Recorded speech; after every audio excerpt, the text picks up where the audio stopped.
Bien-aimé Seigneur Jésus, nous te bénissons Père, nous te rendons grâce et nous élevons ton nom. Nous voulons te remercier parce que tu nous as rassemblés en ces lieux pour recevoir de toi, Seigneur. Ta pensée, Seigneur, ton programme et ta profondeur, ô Dieu. Nous voulons, Seigneur Jésus, exprimer Dieu à ces mondes, ô Père, selon ton programme en ce jour. Amen. Père, vois mon frère et ma soeur qui sont venus ici, Père, non pas pour voir ni rencontrer un homme, car tous sont privés de la gloire de Dieu, à la naissance par la chair.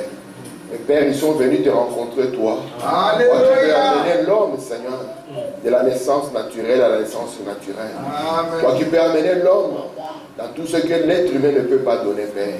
Viens au milieu de nous, Seigneur. Amen. Avec ta parole, Père. Amen. Touche le cœur d'un chacun. Amen. Pose-y ta sémence, ô Dieu.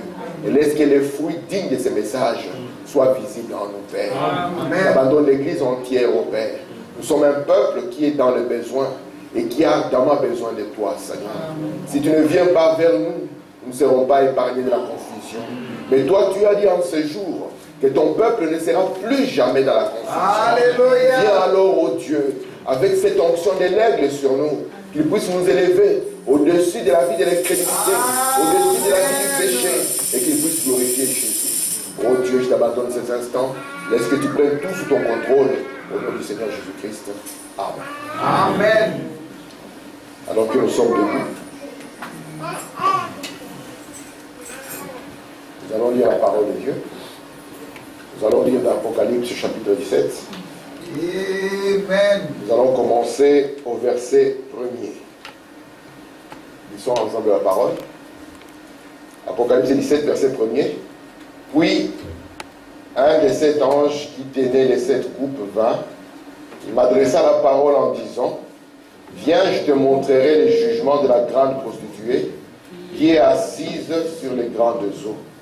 C'est avec elle que les rois de la terre se sont livrés à l'impudicité. Et c'est du vin de son impudicité que les habitants de la terre se sont enivrés. Il me transporta en esprit dans un désert, et je vis une femme assise sur une bête écarlate, plein de noms de blasphème, ayant 7 têtes et 10 cornes. Cette femme était vêtue de pourpre et d'écarlate, et parée d'or, de pierres précieuses et de perles.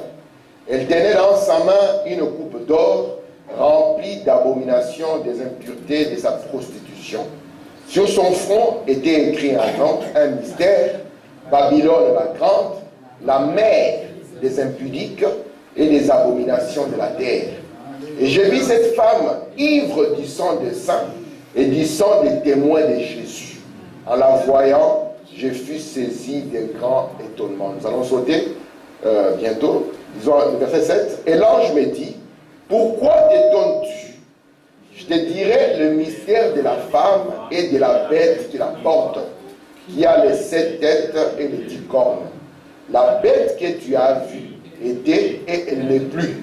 Elle doit monter de l'abîme et aller à la perdition. Et les habitants de la terre, ceux dont le nom n'a pas été écrit de la fondation du monde dans le livre de vie, s'étonneront en voyant la bête, parce qu'elle était, qu'elle n'est plus et qu'elle réapparaîtra. Amen. Lisons le verset 18 pour finir. Et la femme que tu as vue, c'est la grande ville qui a la royauté sur les rois de la terre. Amen. Amen. Que Dieu ajoute des bénédictions à la lecture de sa parole. Amen. Vous pouvez vous asseoir. Je vous salue tous au nom du Seigneur Jésus-Christ. Amen. Sœur Francine, que Dieu te bénisse. On est content de te voir avec les enfants. Hier, j'ai parlé avec Frère Eric, juste comme ça, j'ai senti qu'il fallait que je l'appelle. C'est là qu'il m'a dit que vous êtes arrivé là. Alors nous sommes heureux de vous avoir au milieu de nous. Comme vous le savez, nous sommes en train d'étudier le livre de l'Apocalypse. Nous sommes en train d'avancer au rythme que Dieu nous donne. Et nous avons essayé de montrer ici que Apocalypse, c'est le livre des symboles. C'est un livre prophétique que Dieu nous a donné. C'est un livre qui n'est pas donné à n'importe qui, mais ce livre est donné simplement à ceux-là que Dieu a aimés. Et nous faisons partie de ce peuple que Dieu a aimé. Amen. Parce qu'au cours des âges, beaucoup de gens ont essayé de voir cela, mais n'ont pas pu le voir. Mais Dieu a gardé cela pour un peuple particulier, pour un temps particulier. Amen. Et nous avons vu que ce livre est divisé en 3 parties. La première partie nous prend d'Apocalypse 1 à Apocalypse 3. Et cette première partie, Branham dit, elle est importante pour pouvoir comprendre le reste du livre. Ces trois premiers chapitres prennent les 2000 ans de l'histoire du christianisme. Parce que tout ce qui va découler de là, une fois que nous comprenons ce qui se passe dans les âges, nous allons comprendre alors, parce que des âges sortent les sceaux, des sceaux sortent les trompettes, ainsi de suite. De manière qu'il est pour nous primordial de pouvoir entrer avec précision dans cette première partie du livre. C'est ainsi que nous avons vu que cette première partie du livre, au cours du temps, il était impossible que l'homme puisse comprendre ce qui était donné. Pourquoi? Parce que ce qui était donné sous forme de symboles. Et ces symboles-là étaient gardés ou cachés par les 7 sceaux. Il fallait d'abord que les sceaux soient révélés afin que nous puissions voir ce qu'il y avait dedans. C'est pour cela qu'en définissant les sceaux, nous avons dit qu'un sceau signifie une œuvre achevée. Amen. Amen. Branham, lorsqu'il a commencé à parler de cette grande ville et qu'il a parlé de cette bête, Branham a dit, remarquez, Jean voyant cette femme qui est portée par cette bête à cette tête, il voulait savoir qu'est-ce que cela signifiait. Et Branham a pris cette écriture. Il a montré que la Bible nous montre qu'une femme peut représenter une ville, comme la Bible nous montre qu'une femme représente aussi une église.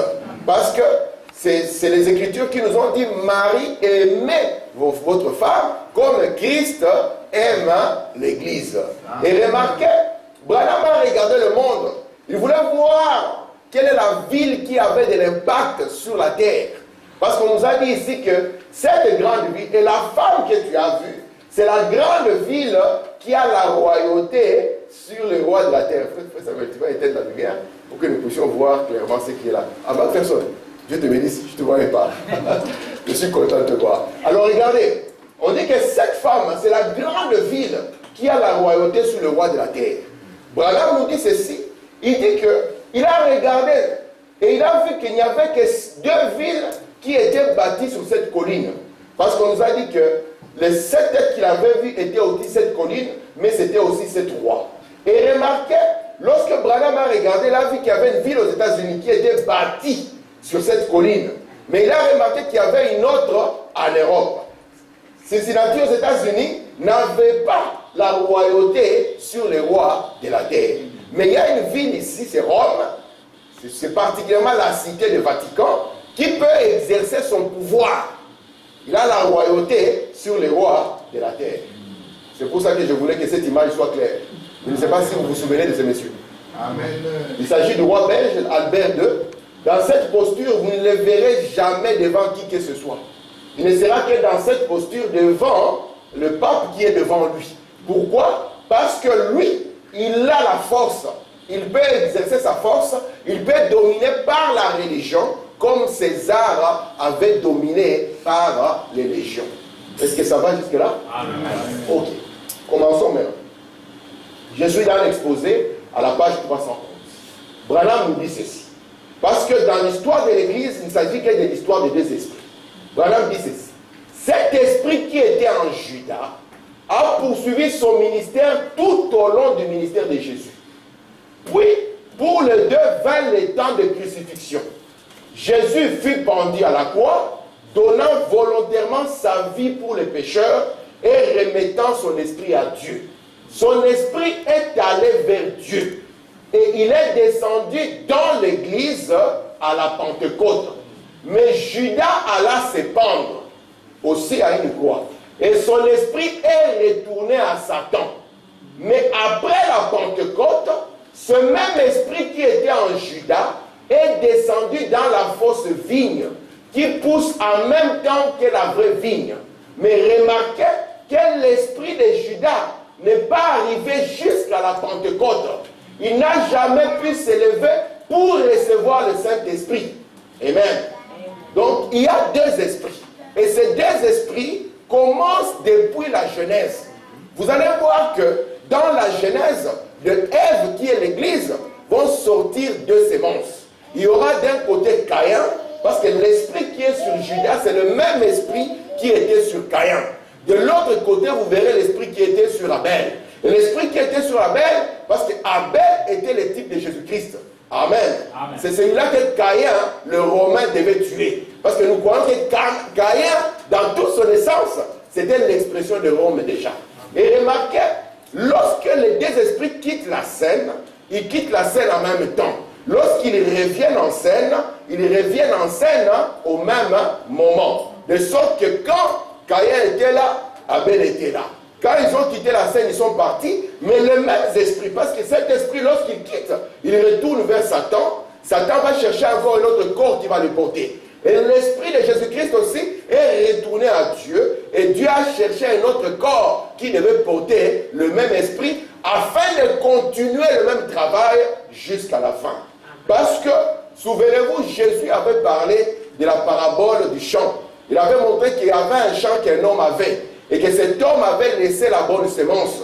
Et puis après, son ennemi est venu, lui aussi a sémé une mauvaise semence. De sorte que dans les champs, il commençait à avoir deux semences. Lorsque les ouvriers ont vu les deux semences dans les champs, ils ont dit, maître, il y a deux semences. Le maître a dit, laissez-les jusqu'à la maturité. C'est là que nous pourrons faire maintenant la séparation entre les deux semences. Amen. Amen. Continuons. Branham nous dit ici, il va parler de l'esprit de Judas. Il dit, qu'est recherchait cet esprit de Judas? Branham dit, cet esprit de Judas et cherchait la bourse pleine d'or. Comme il aimait l'argent, il aime toujours l'argent. S'ils agitent de ceci, de cela au nom de Jésus, accomplissant de grandes choses, tenant d'importantes réunions, il gagne de plus en plus d'argent, construit des bâtiments, des programmes d'instruction et toutes sortes de choses. Et tout cela avec des conceptions purement matérialistes. Je vais ici. Judas faisait partie des 12. Il faisait des miracles, lui aussi. Mais il ne possédait pas l'Esprit de Dieu pour lui-même. Parce que vous savez, un don, c'est Dieu. Si vous avez un don de chanter, même si vous chantez pour le monde, votre don va fonctionner. Amen. Amen. C'est pour cela que lorsque vous avez un don, vous devez aussi vous assurer que vous avez l'Esprit de Dieu pour vous-même. Parce que Judas avait un ministère. C'est Dieu qui lui a donné ce ministère. Mais il n'avait pas le Saint-Esprit pour lui-même. Amen. Amen. C'est pour cela que nous ne pouvons pas nous baser simplement sur le miracle de quelqu'un. Non, messieurs. Je vous ai dit ici que le Saint-Esprit, lorsqu'il est en vous, il vous conduira toujours dans la parole. Amen. Parce que la parole est la seule chose que le diable ne peut pas imiter. Parce que Jésus, un jour, a envoyé ses disciples. Et les disciples sont venus tout le temps. Ils étaient dans la joie. C'était les 12 et Judas faisait partie. Et ils ont dit, Seigneur, les démons ont été chassés. Les miracles se sont accomplis. Et Jésus leur a dit, ne vous réjouissez pas tout cela, mais réjouissez-vous parce que vos noms sont écrits dans les ciels. Amen. Amen. Merci Seigneur. Et cet esprit ici cherchera toujours une bourse remplie d'argent. Merci Seigneur. Continuons ici. Donc pourquoi le Saint-Esprit a-t-il été donné? Branham nous dit, le but d'envoyer le Saint-Esprit, c'était que Dieu continue à travers un groupe de gens à continuellement manifester Dieu au monde. C'est exactement ça. Donc quand Jésus a quitté la terre, vous savez, Branham nous dit que Jésus venant, il était l'expression de Dieu pour le monde. Donc Jésus a montré le caractère de Dieu au monde. Jésus a montré la nature de Dieu au monde. C'est pour cela que comme Dieu est amour, Jésus était l'expression de l'amour de Dieu. Amen. Et Jésus partant, le travail n'était pas terminé. Amen. Amen. Parce que la Bible nous dit, il dit finalement, je t'ai écrit ceci pour que tu comprennes le travail que Jésus-Christ avait commencé. Et Branham nous dit maintenant, il devait envoyer son esprit afin de faire quoi? Afin qu'il y ait un groupe de gens qui peuvent continuellement manifester Dieu au monde. Écoutez comment? Il dit pas par un créneau, non, pas par une dénomination, mais par la puissance de sa résurrection, en rendant sa parole réelle. Donc il y a un groupe de gens qui doivent rendre la parole de Dieu réelle. Écoutez, en prenant sa promesse, même si tout le monde dit, le temps est passé, les miracles, vous devez prendre sa promesse pour rendre la parole de Dieu réelle. Il dit, en se tenant du côté de la minorité et en croyant Dieu. C'est ça le but pour lequel le Saint-Esprit a été envoyé. Mais il faut maintenant dire, qu'est-ce que le Saint-Esprit? Le Saint-Esprit, c'est l'Esprit qui était en Jésus-Christ. Le Saint-Esprit, c'est un sceau. Le Saint-Esprit, c'est une alliance. Le Saint-Esprit, c'est Dieu lui-même. Amen. Merci Seigneur. Ainsi maintenant, Dieu a envoyé le Saint-Esprit. Il a envoyé le Saint-Esprit pour venir allumer les chandeliers. Nous voyons ici que c'est toujours le Saint-Esprit, mais qui va travailler dans 4 phases différentes. À savoir, le premier sceau, où nous voyons le premier être vivant, qui a la forme du lion. Le deuxième sceau, où nous voyons le deuxième être vivant, la forme du bœuf. Le troisième sceau, le troisième être vivant, la forme de l'homme. Le quatrième sceau, le quatrième être vivant, la forme de l'aigle. Branham dit, le lion représente la parole pure, sans mélange. C'est le courage, c'est la fermeté. Branham nous dit ici, le bœuf représente le travail, le labeur et aussi le sacrifice. Branham nous dit, l'homme représente l'intelligence et la sagesse. Tandis que l'aigle représente la révélation. Et je vous ai dit que la révélation ne vient pas au début. La révélation vient toujours à la fin. Amen. Une fois que Dieu a fini de faire quelque chose, maintenant il va vous révéler comment est-ce qu'il l'a accompli. Amen. Amen. C'est pour ça que l'aigle, lui, il vient à la fin. Voilà pourquoi on a dit à Daniel, scelle les livres jusqu'au temps de la fin. Parce qu'au temps de la fin, ça sera le temps où l'aigle va entrer en scène afin de vous montrer ce que Dieu a fait par rapport au plan qu'il avait. Amen. Amen. Remarquez maintenant, lorsque Dieu est établi, parce qu'ici il s'agit du trône de Dieu, c'est pour ça que vous avez les 4 onctions pour protéger ce trône ici, qui est son église. Alors remarquez, dans chaque sceau va sortir un cavalier. Nous avons vu que les 4 premiers sceaux ont chacun dans chacun de ces sceaux, il y a l'intervention d'un être vivant et aussi d'un cavalier. Le premier cavalier qui sort dans le premier sceau, il est sur un cheval blanc. Le deuxième est sur un cheval roux. Le troisième est sur un cheval noir. Le quatrième est sur un cheval pâle. Et Branham nous dit, mais ne pensez pas que c'est des différents cavaliers. C'est toujours le même cavalier, mais qui change de ministère. Et qui est ce cavalier? Branham nous dit, lorsque le premier sceau s'ouvre, lui, quand il apparaît dans sa première chevauchée, il a une couronne. Amen. Et il y a un arc qui lui est donné. Et nous avons dit, ce n'est pas parce qu'on parle de lui avec une couronne qu'il s'agit de Jésus-Christ. Mais non. Branham nous a dit, c'est l'Antichrist. Amen. Et cet Antichrist va commencer sa chevauchée du cheval blanc jusqu'à ce qu'il arrive à ce dernier cheval couleur pâle. Pourquoi couleur pâle? Parce qu'il s'agit de cette trinité qui vient se manifester dans ce dernier cheval. Et lorsqu'il vient dans cette dernière chevauchée, il s'appelle la mort, non plus la mort physique, parce que la mort physique, Jésus l'avait déjà vaincue à la croix, mais ici il s'agit de la mort spirituelle, la mort de l'âme. Amen. Et comme l'ennemi va venir, il faut que Dieu aussi puisse nous protéger. Merci Seigneur. Et nous pouvons lire Faux-Madame ici. Faux-Madame dit ceci, dans le 4e sceau, paragraphe 155. Voyez-vous ces cavaliers? Au départ, en tant qu'antichrist, il était la mort, pour commencer. Mais à l'époque, il était innocent. C'est pour ça que nous avons dit aux chrétiens, la mort viendra de manière innocente. C'est quand vous serez dedans complètement que vous allez découvrir, ah, ça avait commencé comme ça. Et ici aussi, dans les âges de l'Église, il a commencé de manière innocente. De sorte que personne ne pouvait se rendre compte qu'à la fin, il sera comme un python qui va vous étouffer et vous ne saurez plus vous en sortir. Et il dit ici, c'était la mort pour commencer. Mais à l'époque, il était innocent. Ensuite, il a reçu une couronne, une triple couronne. À ce moment-là, Satan a uni son église avec l'État parce qu'il était alors à la tête des deux. L'antichrist, c'était Satan sous la forme d'un homme. Vous devez savoir une chose, on ne couronne pas un esprit. Amen. Amen.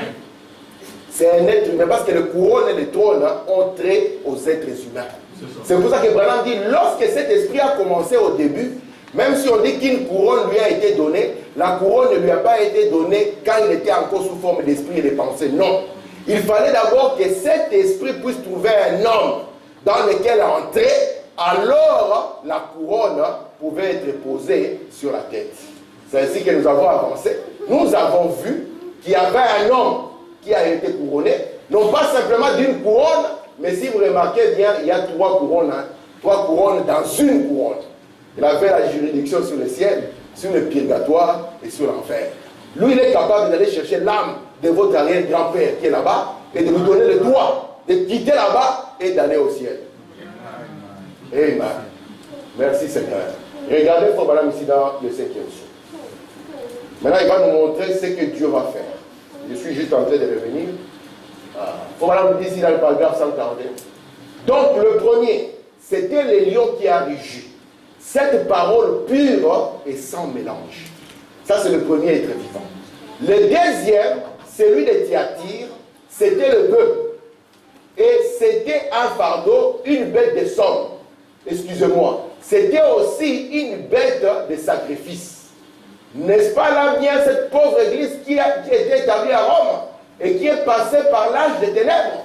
Tous ceux qui ne professaient pas l'appartenance à l'église de Rome étaient mis à mort sur les champs. Ils ont dit peiner, errer de lieu en lieu. Je continue.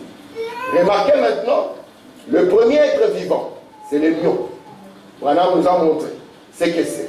Le deuxième être vivant, donc il va arriver un moment où ce monsieur, quand il sera couronné, il va sortir son épée. Il dira aux gens, si vous n'êtes pas avec moi, vous allez mourir. Et qu'est-ce que Dieu va faire par rapport à son peuple? Il va leur donner cette onction, toujours le Saint-Esprit, mais dans cette phase, pour qu'ils soient capables d'accepter la souffrance, qu'ils soient capables de continuer à travailler et d'accepter de mourir. Amen. Amen. Après un moment, Dieu va amener l'onction de l'homme, l'intelligence, pour qu'il puisse comprendre que nous pouvons nous opposer à ce qui n'est pas dans la Bible. Amen. Amen. Regardez maintenant ce qu'on a dit. Qu'est-ce qu'ils ont fait? Ils ont volontiers marché vers la mort. Ça leur était bien égal. Parce que l'esprit sur l'église en ces jours-là, c'était celui du sacrifice, virgule, du labeur. Ils se sont avancés tout à fait spontanément, loin du véritable esprit de Dieu pour cet âge-là. Ils sont morts en héros, comme sacrifice, des milliers et des milliers. On en a enregistré 68 millions. Cette église n'a jamais présenté des excuses jusqu'aujourd'hui. Ils ont tué 68 millions. Vous savez, les Allemands, ils ont tué combien de Juifs? 8 millions, je crois. 6 millions. Hein? Jusqu'aujourd'hui. Les excuses continuent à pleuvoir jusqu'aujourd'hui. Mais cette église en a tué 68 millions. Ces chiffres ici n'ont pas été tirés ailleurs que dans la martyrologie catholique. Eux-mêmes, ils ont écrit 68 millions. Parce que c'était la période de l'Inquisition. Écoutez, comme dit le bœuf, le sacrifice. Oh là là, est-ce que vous comprenez? Il dit d'accord, très bien. Eh bien, le sacrifice, c'est simplement dans cet âge qu'on a eu ce dur labeur pour lutter contre la grande opposition qui a existé pendant ces 1000 ans. Et les 1000 ans ici dont on en parle, c'est le millénium de Satan. On nous a dit l'âge de Thyatire, ce sont les 1000 ans où on a un faux prophète. Et Frère Branham me dit, c'est le millénium de Satan. Et remarquez, dans cet âge, Dieu a oué son peuple.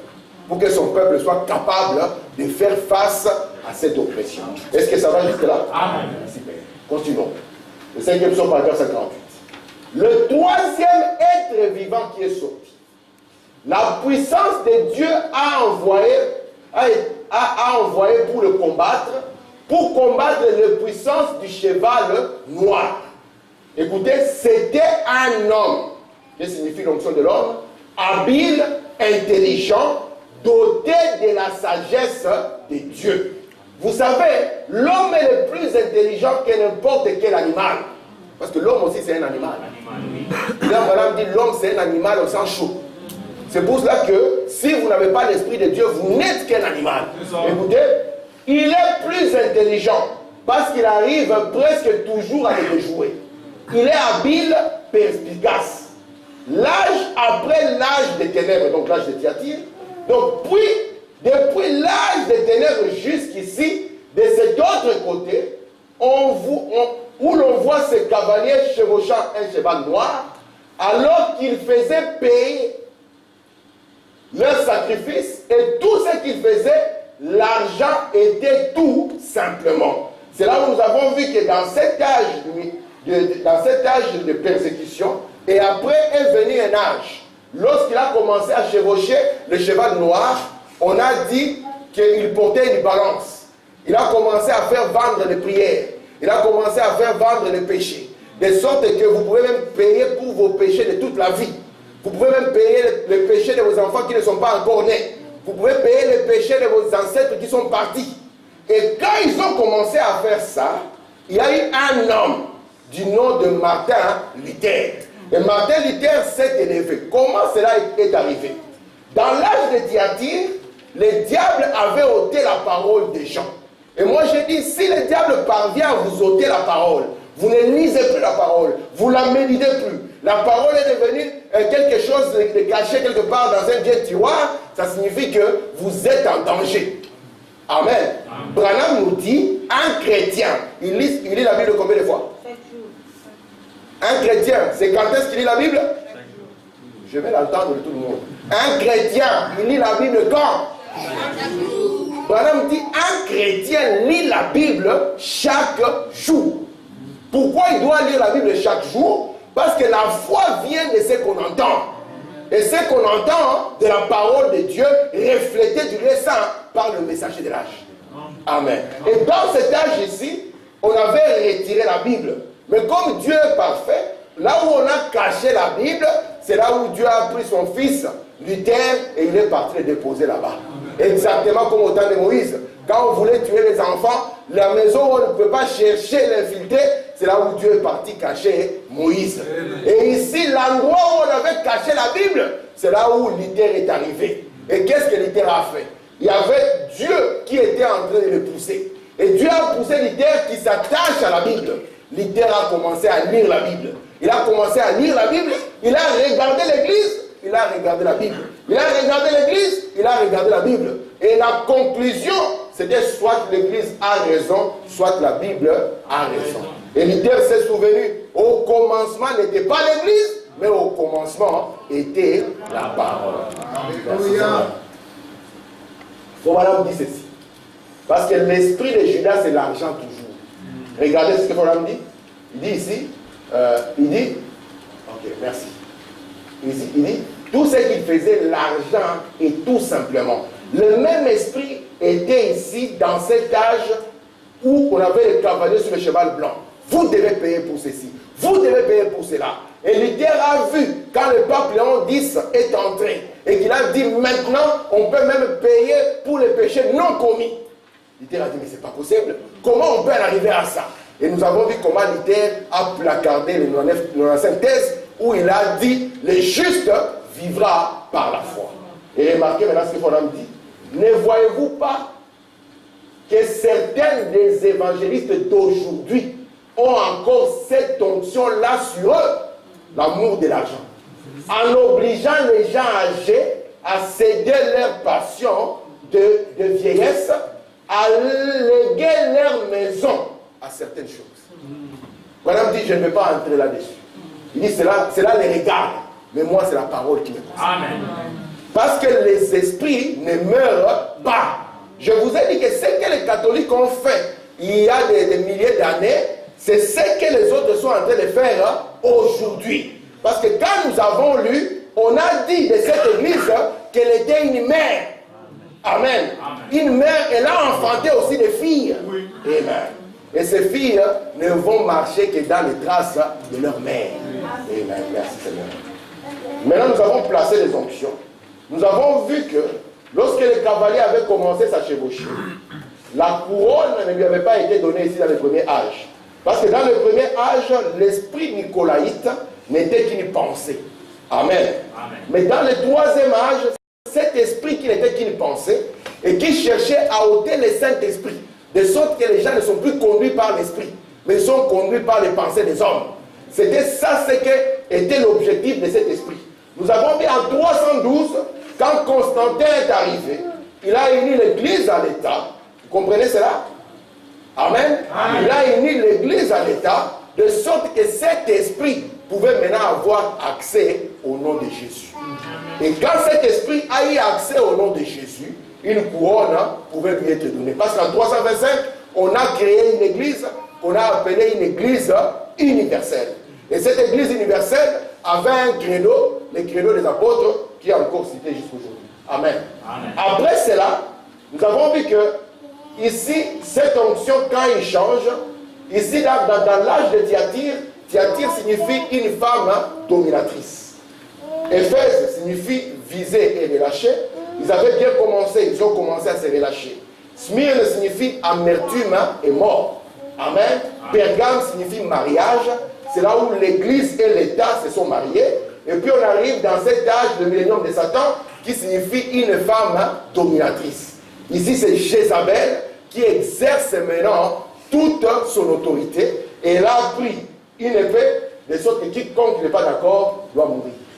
Et comme Dieu est parfait, je vous ai montré que les trois premiers âges ici, à savoir Éphèse, Smyrne et Pergame, ont conduit à un millénium. Ils ont conduit à une fausse incarnation. Branham nous montre aussi que de la même manière que le diable a échoué ici dans ce modèle, Dieu aussi a aussi le même modèle ici. De manière que nous passons de la justification, la sanctification, au baptême du Saint-Esprit pour avoir le Dieu incarné, le millénium de Dieu. Amen. Amen. Merci Seigneur. Regardez maintenant. Dieu devait avoir 7 messagers. Et les 7 messagers avaient chacun la responsabilité de garder le feu de Dieu. Parce que le feu de Dieu ne pouvait pas être éteint. C'est pour ça que le premier que Dieu a suscité, c'était Paul. Et Paul est le modèle pour chacun des messagers au cours des âges. Amen. Voilà, nous a donné le pourquoi. Il dit premièrement, Paul était fidèle à la parole. Amen. Et deuxièmement, il avait la manifestation de l'esprit. Et il portait les fruits de son ministère. Amen. Et ce modèle-là va garder les autres messagers. De sorte qu'après Paul viendra Irénée. Irénée sera un homme fidèle à la parole. Et après Irénée viendra Martin.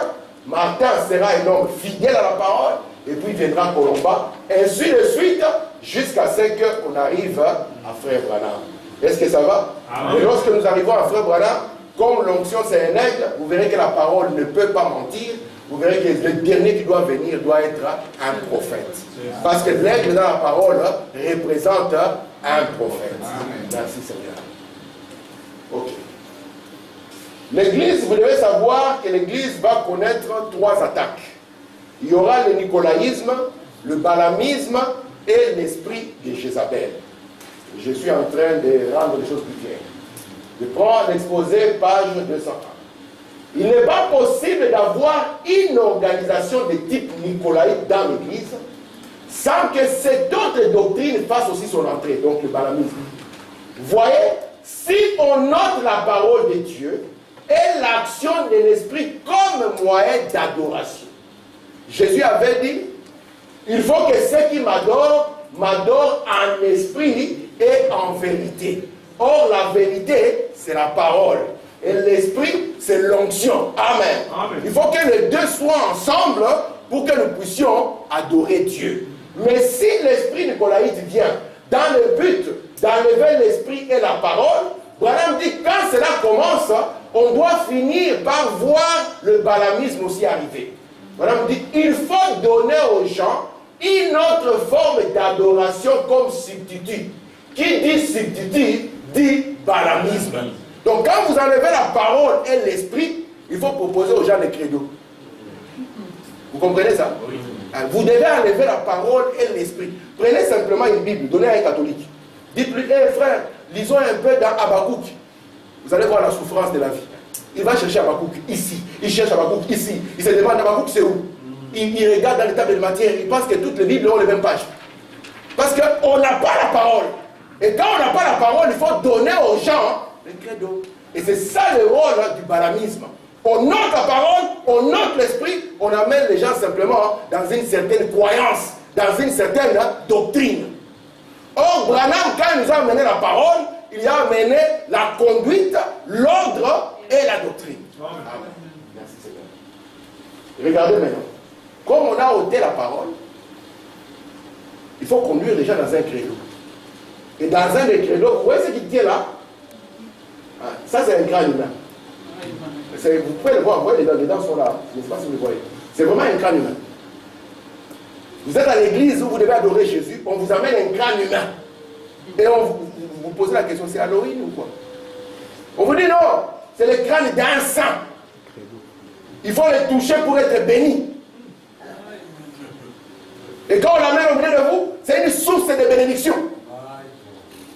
Pourquoi cela est arrivé? Parce qu'on a ôté la parole, on a ôté l'esprit. Et si dans votre vie, il n'y a pas la parole, il n'y a pas l'esprit, vous finirez dans une adoration comme ça. Parce qu'on croit là-bas que les morts peuvent intercéder pour les gens. Il n'y a plus la parole, il n'y a plus l'esprit. On dira, ne t'en fais pas. Quelqu'un là, il va prier pour toi. Et tu commences, Saint ceci, Saint cela, prier pour nous. Vous voyez ça? Amen. Disons, frère Branham, je vais lire juste la partie que j'ai mis en grand pour gagner du temps. Branham dit ceci. La doctrine nicolaïte, c'était la corruption du clergé qui cherchait à établir un pouvoir politique en son sein. Le balamisme, c'est le fait de soumettre les gens à leur système de credo et de culte pour garder la main sur eux. Mais remarquez, qu'est-ce qui a lié les gens à l'église de non? Et qui les a par là même détruits? C'était les credos et les dogmes dont on avait fait les principes de l'église. Et souvenez-vous, c'est Paul qui avait dit, même si un ange descend du ciel, amen, amen. S'il prêche autre chose que ce que moi, Paul, je prêche, qu'il soit maudit. Amen. Amen. Mais remarquez, comme il n'y a pas la parole, les gens sont entrés dans des credos et des dogmes. Merci Seigneur. Je vous ai dit, aujourd'hui, nous sommes en face de beaucoup de choses. Si vous regardez, c'est à partir, dans la hiérarchie catholique, celui qui peut s'habiller comme ça, c'est à partir de l'évêque. L'évêque, il doit avoir le bâton du berger et il doit avoir la mitre. Et il peut s'habiller comme ça, l'évêque, après viendra le cardinal, et le pape lui-même, il a la même... ce sont les couleurs qui changent. Mais quand les gens n'ont pas la parole, on va amener n'importe quoi. Et j'ai voulu montrer d'où venait ceci. Le vendredi, lorsque nous étions en train d'écouter Frère Branham nous a parlé du Dieu poisson. Amen. Amen. Il nous a parlé des dragons. Et les prêtres des dragons, vous pouvez voir, ils étaient habillés, c'est comme ceci qu'on les représentait. J'ai des stèles qui existent encore aujourd'hui. Et ils étaient représentés comme ça, avec à la tête la mitre qui représentait la bouche du poisson. Et comme ils portaient leur Dieu, ils devenaient automatiquement les porte-parole de leur Dieu. Et vous allez voir qu'on l'a appelé Babylone la confusion. Pourquoi? Parce qu'elle est partie puiser. Amen. Ces credos et ces cultes dans la vieille religion babylonienne. C'est la raison pour laquelle pour nous, il nous faut la parole et l'esprit. Parce que s'il n'y a pas la parole et l'esprit, nous allons nous retrouver dans une forme de religion. Amen. Amen. Je vais dire, il faut Madame Israël exposer. Quand des gens religieux adoptent le nicolaïsme en même temps que le balamisme et qu'ils disposent de la puissance financière, du pouvoir politique, de la force physique pour les appuyer, il n'y a qu'une seule direction où ils puissent aller, tout droit dans la doctrine de Jézabel. Pourquoi dire cela? C'est que l'avons montré dans notre étude, Jézabel était une Sidonienne, fille d'Ethbal, grand prêtre d'Astarté. Ethbal était un assassin. Sa fille épousa Akab, roi d'Israël, pour des raisons de convenance politique. Puis elle s'empara de l'autorité religieuse sur le peuple, fit mettre à mort les Lévites, fit bâtir des temples où elle attira les gens à venir adorer Astarté, Vénus et Baal, le dieu soleil. C'est elle qui établit l'enseignement et elle le fit enseigner par ses prêtres qui à leur tour poussèrent les gens à l'accepter. Est-ce que ça va jusque-là? Lorsque Jézabel est entrée, Jézabel a écarté l'adoration de Jéhovah. Jézabel a amené l'adoration de son Dieu. Et Branham nous dit que c'est exactement ce qui s'est passé au cours de l'histoire de l'Église. Amen. Au temps de Jézabel, tous ceux qui étaient des témoins de Dieu, des lévites de Dieu ont été tués. De sorte que même Élie a crié devant Dieu, Seigneur, Jézabel a tué tout le monde. Je suis resté seul. Mais Dieu ne manque jamais de témoins. Il lui a dit qu'il y a encore 7000 qui n'ont pas encore fléchi les genoux devant Baal. Et nous allons voir maintenant l'introduction, parce que c'est le même esprit qui revient. Regardez un peu. William Branham va nous montrer que la base de l'Église catholique, c'est l'adoration de la mère et du fils. N'est-ce pas? Oui. Tout catholique ne peut pas échapper à ça. Non. La première chose qu'on lui dit, c'est que nous avons une maman. Et que cette maman-là, elle est vraiment elle a un cœur de compassion. Il n'y a personne comme une maman. Il faut passer par la maman, tu auras tout ce que tu veux.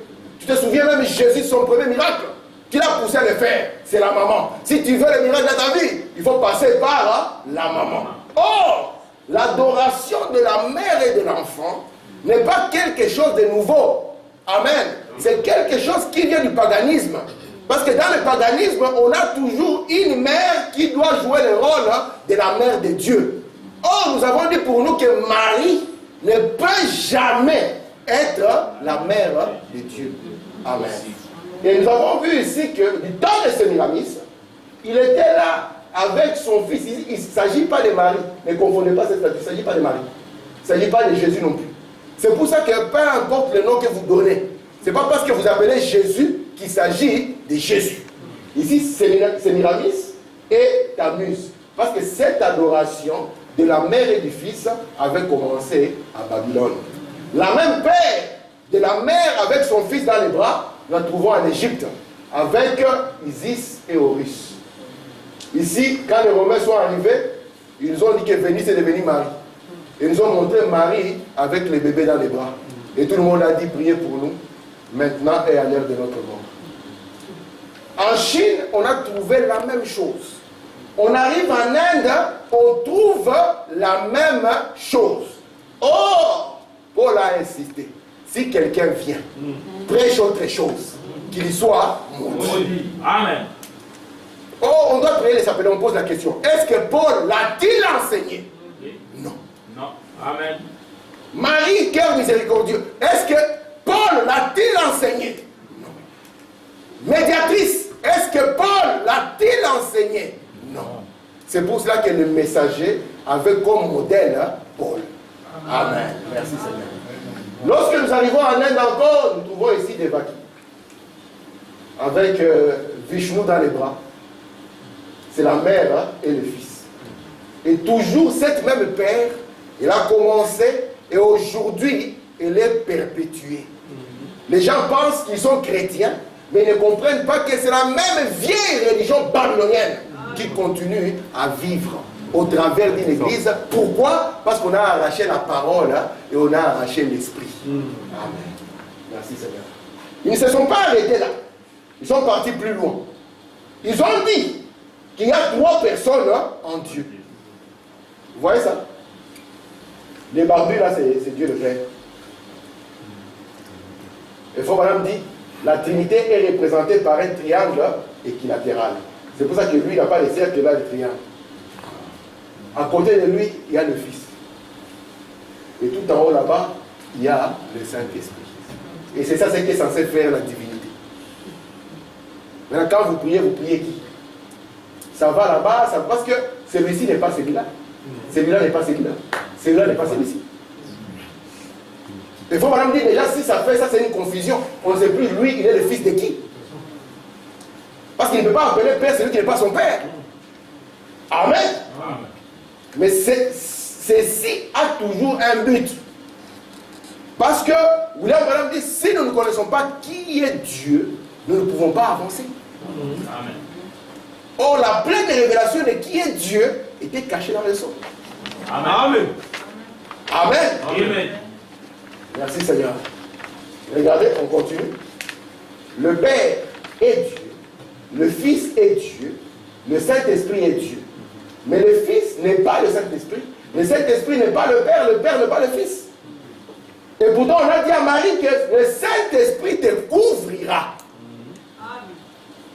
Amen. Amen. Donc Jésus est censé être le Fils du Saint-Esprit. Et pourtant, Jésus appelait le Père son Père. Et Branham nous dit, ça c'est très faux. Ça vient du paganisme. Amen. Je vous montrerai des exemples. Ça vient du paganisme. Nous ne pouvons pas avoir 3 personnes sans avoir 3 personnalités. Amen. Amen. Mais ici, ce ne sont que des fonctions. Parce que Père, Fils et Saint-Esprit, ce n'est pas une personne. Moi-même, je suis Père et je suis fils de mon Père. Amen. Mais je suis une personne. Et ici, c'était Dieu qui devait se manifester. On l'a appelé Père lorsqu'il était au-dessus d'Israël. On l'a appelé Fils lorsque Dieu a pris un corps de chair. Amen. Et il était Saint-Esprit lorsqu'il devait venir encore habiter dans son peuple. Amen. Mais toujours le seul et le même Dieu, à savoir le Seigneur Jésus-Christ. Amen. Merci Seigneur. Amen. Si vous allez chez les hindous, vous allez vous étonner que vous avez la même chose. Les hindous, ce sont les premiers, parce que la religion babylonienne, on ne peut que la voir vivre à Rome.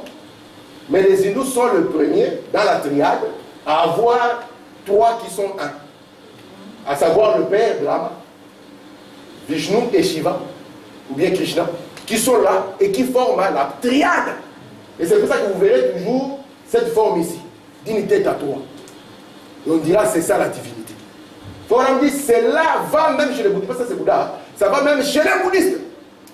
Parce que la Trinité est venue de Babylone, et à la confusion de Babylone, ces moyens d'adorer de manière païenne s'est répandu sur toute la terre. Nous avons trouvé que les Africains sont très attachés à leurs ancêtres. Amen. Amen. Est-ce que c'est faux? Ils sont très attachés à leurs ancêtres. D'ailleurs, lorsque vous allez dans des régions d'Afrique de l'Ouest, notamment le Cameroun, vous pouvez trouver qu'ils ont gardé les crânes de leurs parents à la maison. Ouais. Ils gardent les crânes de leurs parents à la maison. Parce que c'est la source de bénédiction. C'est une source de protection.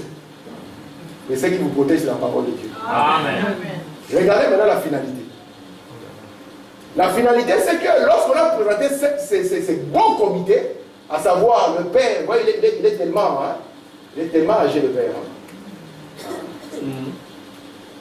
Branham va nous dire une chose. Comme le Père est tellement lointain, j'ai une autre photo de Dieu le Père, ça je n'ai pas eu le temps de la mettre, lui seul, Dieu le Père. Comme le Père est tellement éloigné, Amen. Amen. Et que le Fils ne peut rien faire sans la Mère, alors l'adoration va continuellement aller vers la Mère. C'est pour ça qu'il ne peut pas avoir peur de montrer que le Père et le Fils ont couronné la Mère. Est-ce que ça a à voir avec le christianisme de Paul? Non. Est-ce que ça a à voir avec l'évangile de Pierre? Non. Mais comment on en est arrivé ici? Parce qu'on a ôté la parole et on a ôté l'esprit.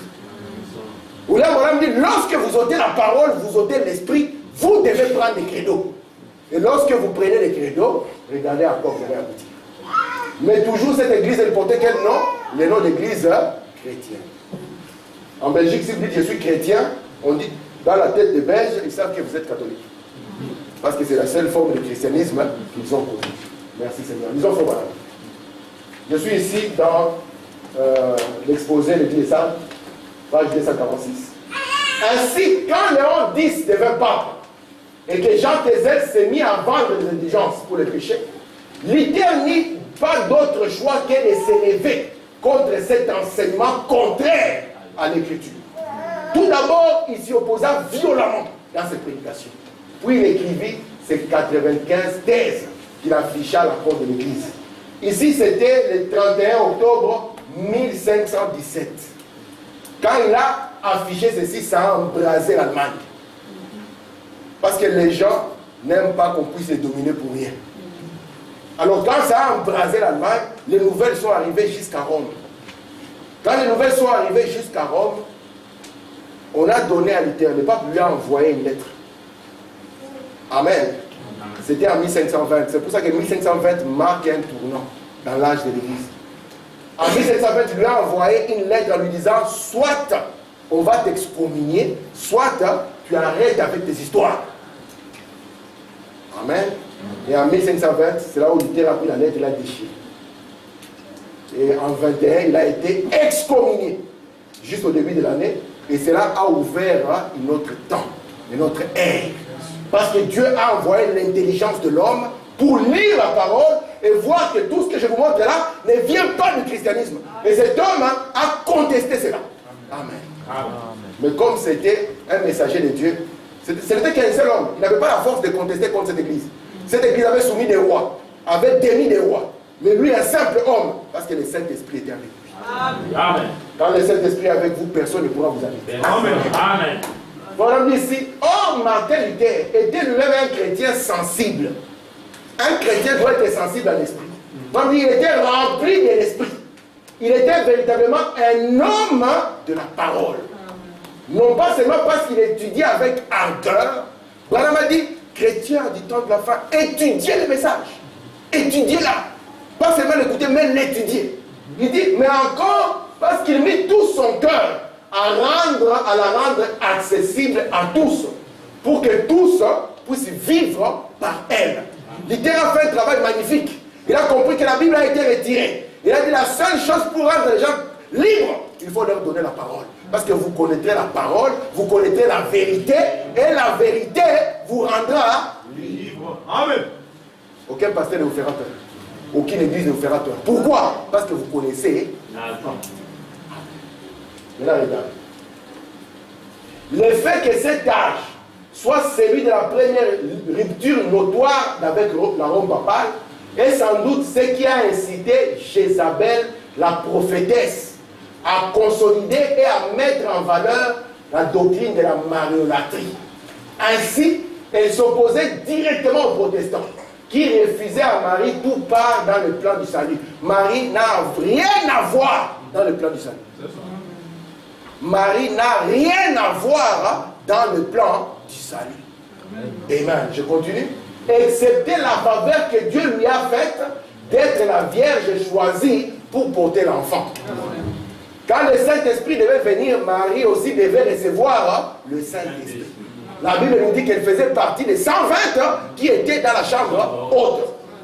Alors que Luther cristallisait la doctrine de la justification par la foi, amen, les catholiques s'étaient aux œuvres, aux pénitences, aux prières et aux moyens non conformes à la Bible. Regardez maintenant. Mais la Jézabel de l'âge de Thyatire n'était pas d'humeur à relâcher son emprise sur les gens.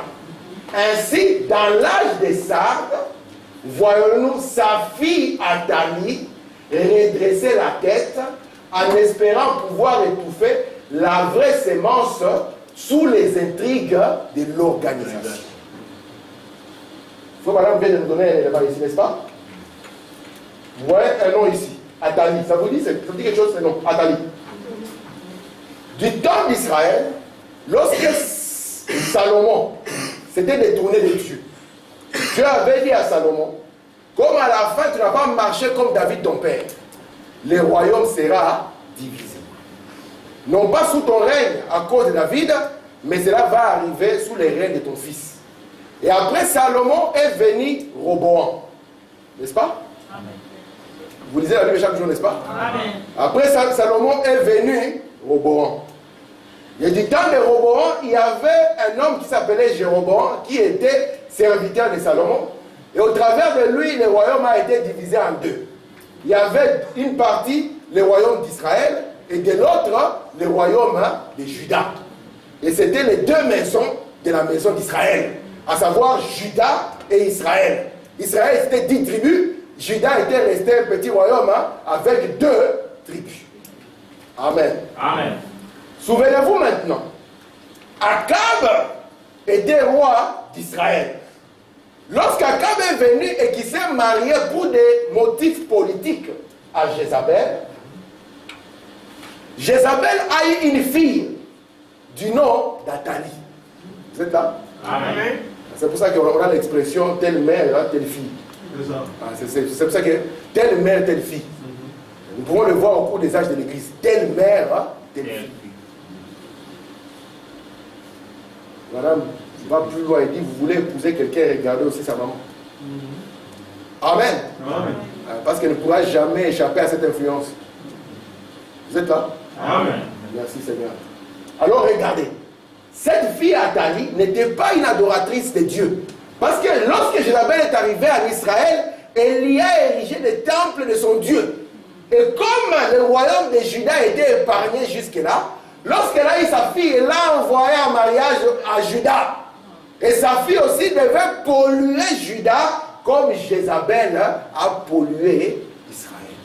C'est pour ça que Branham dit, lorsque Luther a sorti la tête, Jézabel n'avait pas encore dit son dernier mot. Elle ne voulait pas lâcher prise.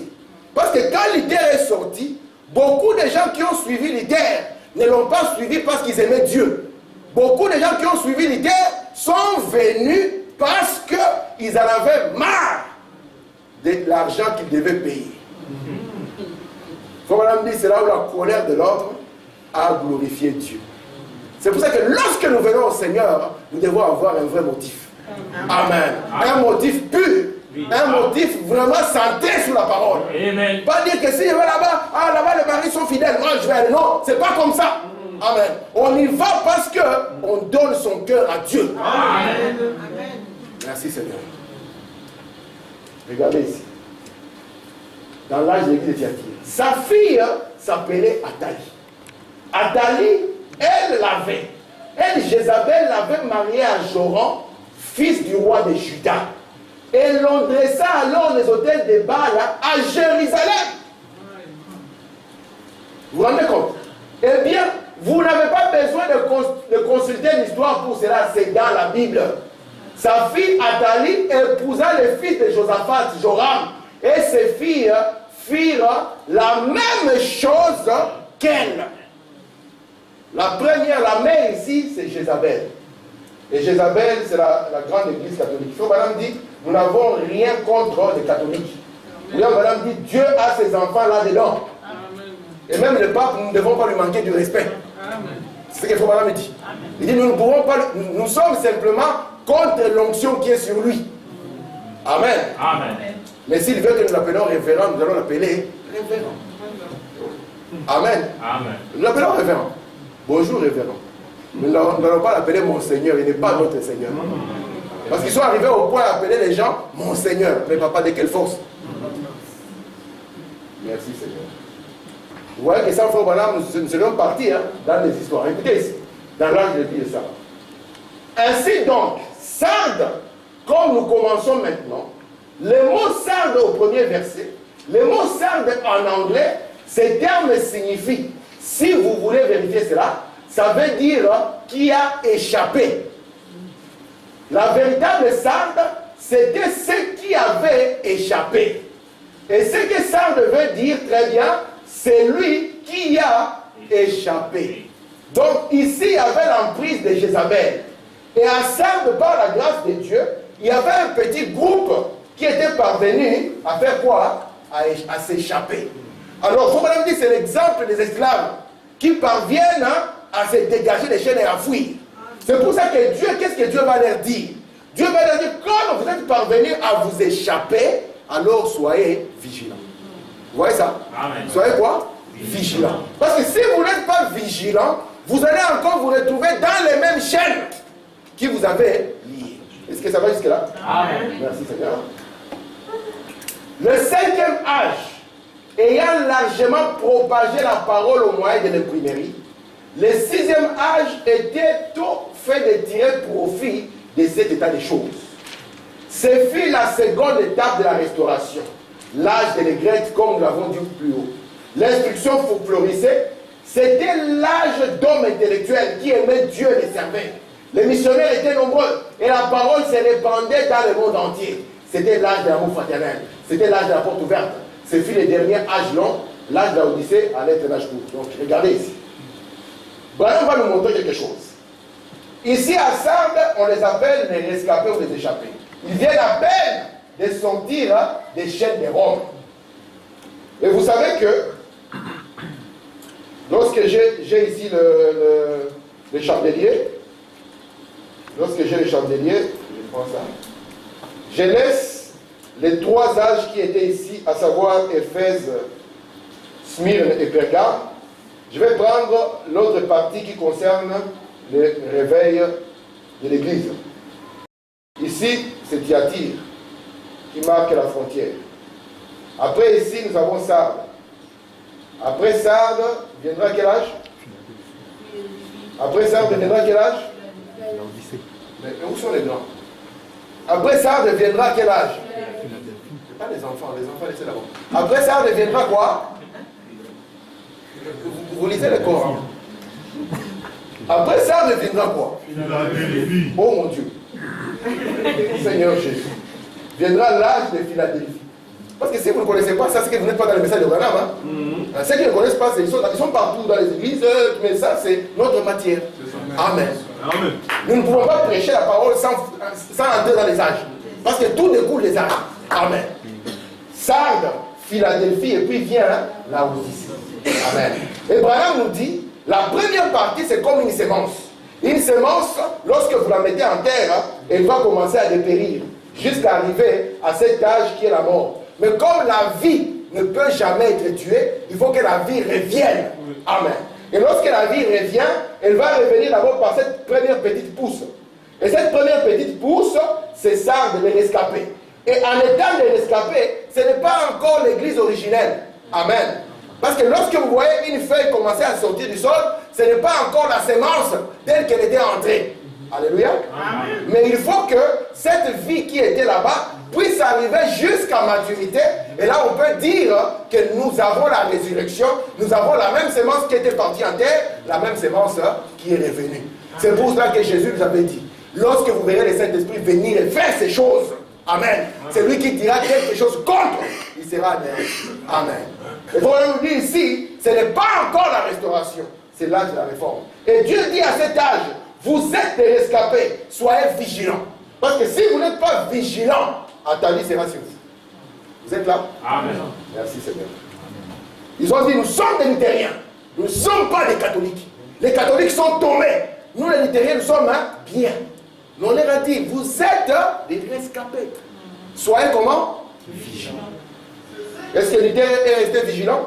Luther, parce que remarquez, le messager, il faut pas nous dire, lorsque le messager vient, cela se passe bien. Mais après, qu'est-ce qui va arriver? Après que le messager sera parti, l'âge va commencer à se compromettre. Amen. Amen. Merci Seigneur. Je suis presque à la fin.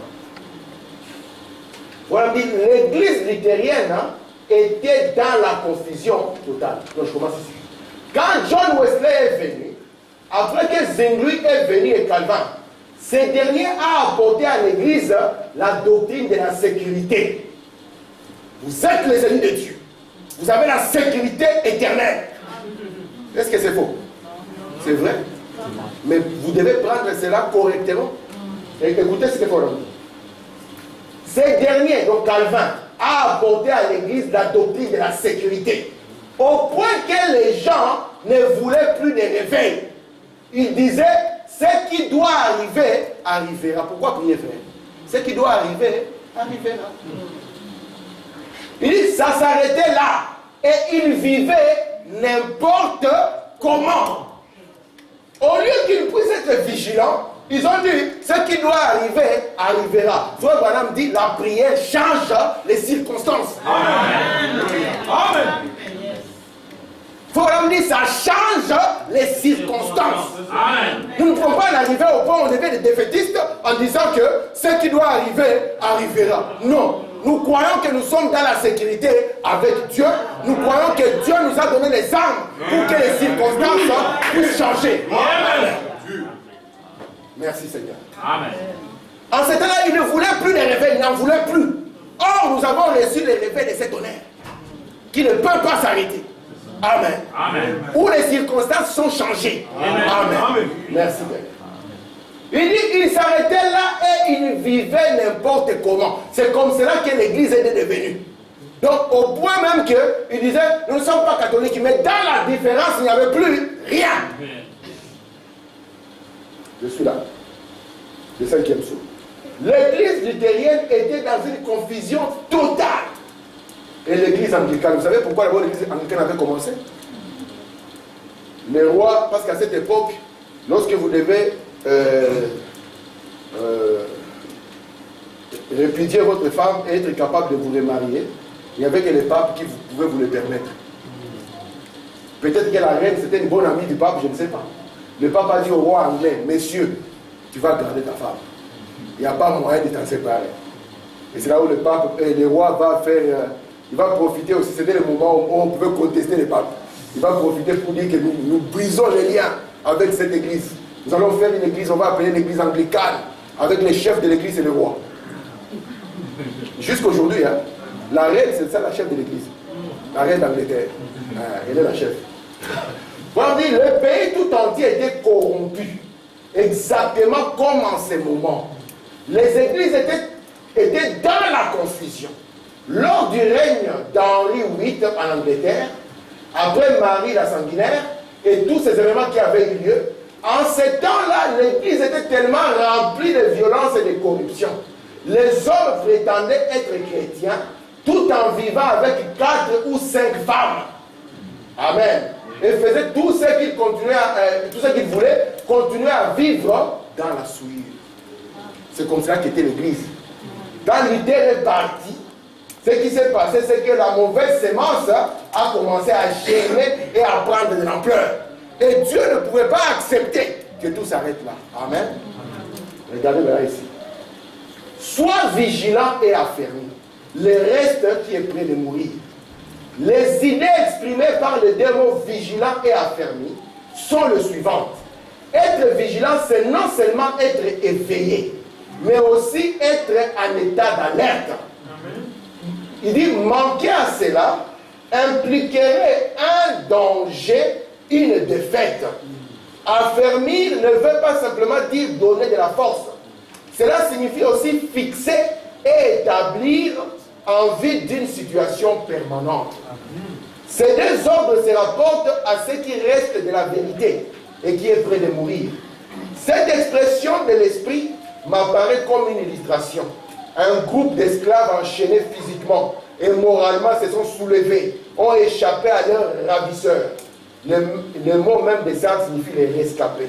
Ils sont poursuivis et de toute leur glorieuse richesse, il ne reste rien. Ils n'ont pas été rattrapés, mais tout ce que l'on peut dire, c'est qu'ils n'ont pas pu s'échapper. Merci Seigneur. Je termine par cette deuxième citation. Mais non sans dommage. C'est certain dont parlent les Écritures. Ils ont perdu la plupart de leur liberté. Ainsi le Seigneur dit-il, vous êtes potentiellement retournés en captivité. Prenez garde de ne pas y retourner réellement. Pour éviter de retourner en captivité, soyez en état d'alerte. Restez toujours vigilants pour les choses qui concernent votre captivité, où vous perdrez tout. Aussi, affermissez-vous sans tarder dans ce qui reste, pour assurer d'une manière permanente ce que vous avez déjà. Évitez ainsi d'autres pertes. C'est pour vous l'occasion d'achever ce qui n'avait pas encore achevé.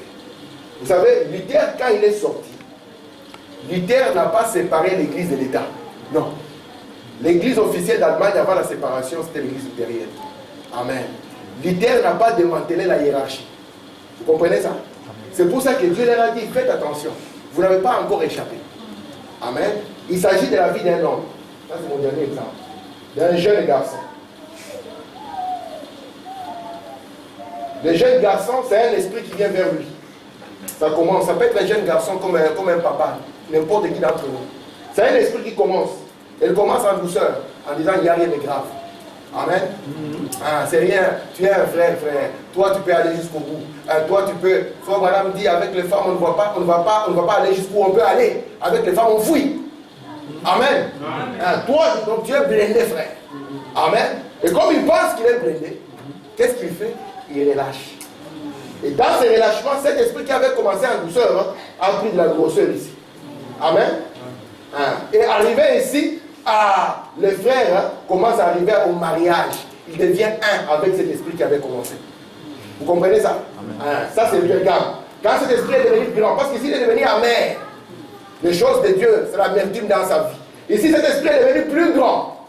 Il s'est marié à l'esprit. Ce qui était devenu un esprit est devenu lui. Amen. Et à partir d'ici, il est sur le trône. Il est dans la profondeur de Satan. Lorsque vous le voyez, c'est le trône.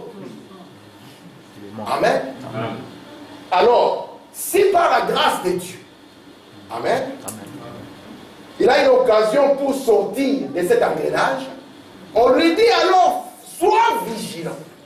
Amen. Sois vigilant par rapport à ce qui t'a amené dans cette position. C'est pour ça que lorsque nous venons au Seigneur, nous devons rester vigilants. Si nous nous arrêtons à cette étape ici, nous allons sans plus tarder retourner vers la maman. Parce que les filles retournent toujours vers leur mère. Amen. C'est pour ça qu'un homme qui vient à Christ doit passer par la justification, par la sanctification, par le baptême de l'Esprit, jusqu'à ce qu'il puisse devenir le trône de Dieu. Vous voyez ça? Amen. Alors, quand vous sortez de ceci, restez vigilants. Il s'agit de la même chose pour la guérison divine. La même chose. Parce qu'il s'agit de l'amour de la foi. Amen. Restez vigilants. Lorsque Wesley va arriver, il va trouver l'église. Elle est complètement. Et c'est pour ça que Wesley va dire, mon frère, il te faut ici maintenant que tu puisses vivre une vie sanctifiée. Amen. Parce que si tu ne vis pas une vie sanctifiée ici, mon frère, attention, tu risques de retourner encore à la vieille mère. Vous comprenez cela? Amen. Que le Seigneur vous bénisse. Amen. Nous allons le mettre. Amen.